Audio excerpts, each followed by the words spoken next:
Eh bien, chers frères, si donc moi, le Seigneur et le Maître, je vous ai lavé les pieds, vous aussi, vous devez vous laver les pieds les uns aux autres, dit Jésus à ses disciples, en ce soir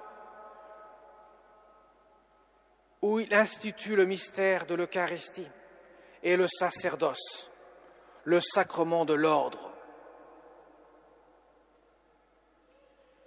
Mes chers amis, Saint Jean ne nous parle pas de l'institution de l'Eucharistie dans son évangile, contrairement aux trois autres. Mais par contre, il nous parle du lavement des pieds. Saint Paul nous parle également de l'institution de l'Eucharistie. Nous l'avons entendu dans la seconde lecture de l'Épître aux Corinthiens. Et bien sûr, Dieu donne à Moïse l'ordre, dans le livre de l'Exode, que nous avons entendu la première lecture, de manger l'agneau pascal en hâte, le bâton à la main, car c'est en hâte que vous allez partir, vous allez passer de l'esclavage de l'Égypte à la liberté des enfants de Dieu. Vous mangerez l'agneau pascal. Bien sûr, cette figure de l'agneau pascal s'accomplit dans le Christ, lui l'agneau de Dieu, qui vient donner sa vie par amour pour nous. Voilà pourquoi Jésus dit, « Moi je vous ai lavé les pieds, je viens donner ma vie pour vous. Je me fais serviteur, moi le Maître et Seigneur, je me suis fait serviteur. Je prends tout sur moi, tous vos péchés, pour que vous puissiez être libérés, faire la Pâque, le passage de la mort à la vie. »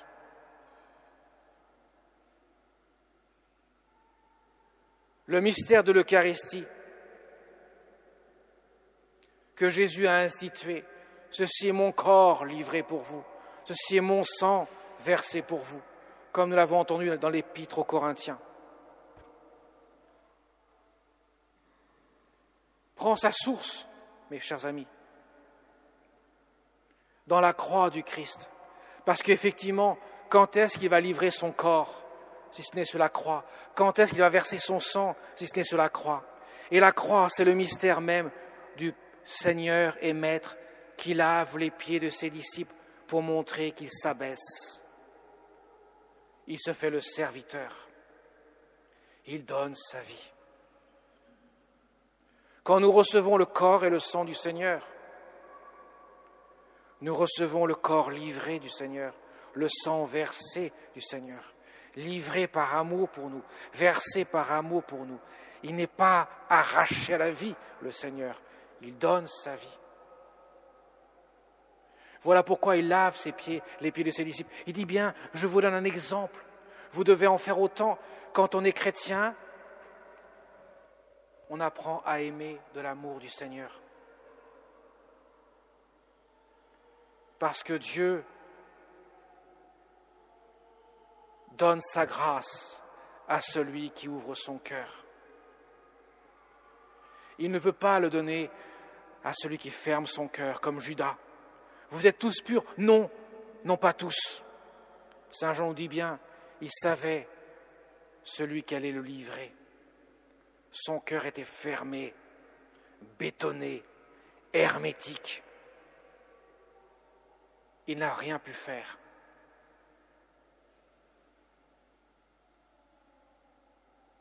Et il n'a pas participé au mystère de l'Eucharistie qu'il va instituer. Il n'a pas participé au mystère de la croix où il va livrer son corps et son sang. Seul d'ailleurs Saint Jean participera. Tous les autres abandonneront le Christ. Mais la différence, c'est qu'hormis Judas, tous confesseront leurs péchés. Tous se repentront et accueilleront la miséricorde de Dieu.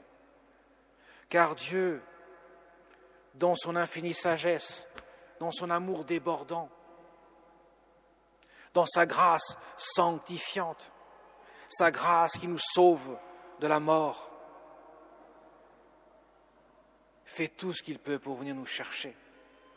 La seule condition qui est nécessaire pour que nous puissions la recevoir, c'est d'ouvrir notre cœur. Voilà pourquoi il nous enjoint à nous laver les pieds les uns des autres, pour que nous puissions demeurer dans son amour et que lui-même puisse demeurer dans notre cœur. Voilà pourquoi il a institué le sacerdoce, des prêtres qui sont des hommes comme tous les autres, avec leurs défauts, leurs qualités aussi, heureusement, mais leurs défauts. Et ce n'est pas parce qu'ils ont des qualités qui sont meilleures que les autres. Il n'y a rien de meilleur en eux, si ce n'est une grâce qui est toute particulière, qui est donnée non pas pour eux-mêmes, mais pour le bien de l'Église. Car ils sont prêtres pour offrir le bon Dieu à tous. Ils donnent Dieu dans le mystère de l'Eucharistie, dans les sacrements, notamment la confession, le sacrement des malades, tous les sacrements. Ils donnent Dieu. Ils sont là pour donner Dieu, mais particulièrement dans l'Eucharistie, parce que c'est le sacrement par excellence où non seulement il y a la grâce, mais Dieu aussi est donné pour que nous puissions vivre de Dieu. Voilà pourquoi Jésus dira à ses disciples et aux foules de prier le maître de la moisson, d'envoyer des ouvriers pour sa moisson, car ce ne sont pas des hommes qui se choisissent eux-mêmes. C'est pas on ne coopte pas certains, c'est pas une boutique entre nous, c'est un choix de Dieu. Dieu vient appeler l'homme à le servir. Il vient appeler l'homme à offrir sa vie pour servir Dieu et son Église. Voilà pourquoi il faut prier pour les prêtres. Il faut prier pour les vocations, pour que Dieu puisse susciter dans les cœurs la réponse à l'appel, car il appelle avec générosité, mais encore faut-il répondre à l'appel. Et il faut prier pour la sanctification des prêtres. C'est le meilleur placement que les chrétiens peuvent faire, parce que ceux-là sont le garant du don des sacrements. Et s'ils ne sanctifient pas eux-mêmes par les sacrements qu'ils célèbrent, comment pourront-ils aider le peuple à se sanctifier? Voilà pourquoi il faut prier pour leur sanctification.